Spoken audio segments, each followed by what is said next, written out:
Guys, magluluto tayo ngayon ng sinigang na bangus. So, ang sinigang natin guys, ang ilalagay kong pampaasim is mangga, tsaka ang ating kamatis. So, yan guys, prepare ko na yung mga ingredients natin. Tsaka yung bangus, prinito ko na siya guys. So, ang una natin gagawin is ilalagay natin ang sibuyas. Yan, nakulo na siya guys. At isusunod natin itong luya.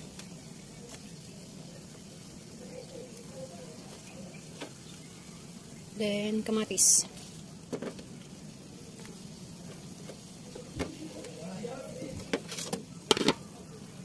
So, antayin lang natin kukulo to guys.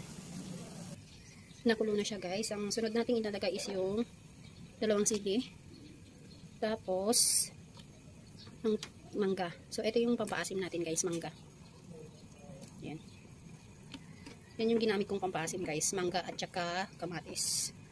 Antayin natin uling kumulo guys. Habang nakulo guys, lagay na rin natin yung ating pritong bangus. Guys. Pinito ko na yung bangus guys. Mas masarap kasi pag naprito yung bangus na sinigang. So yan.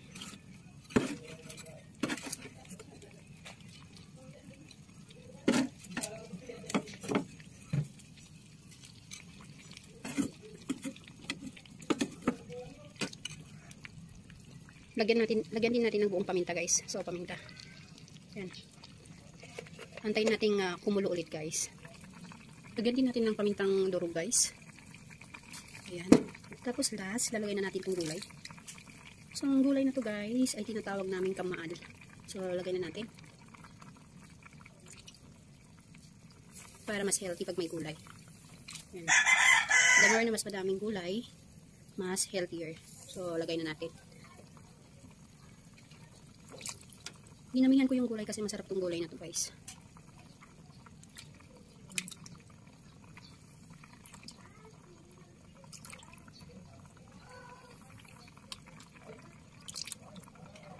Yan.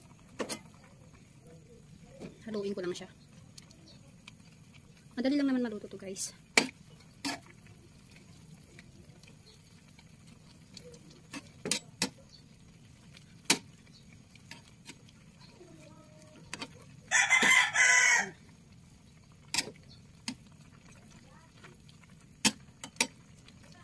Pakuluin lang natin sa clip tapos okay na siya.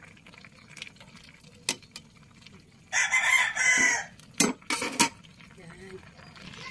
Ayan, luto na siya guys. Ready to eat.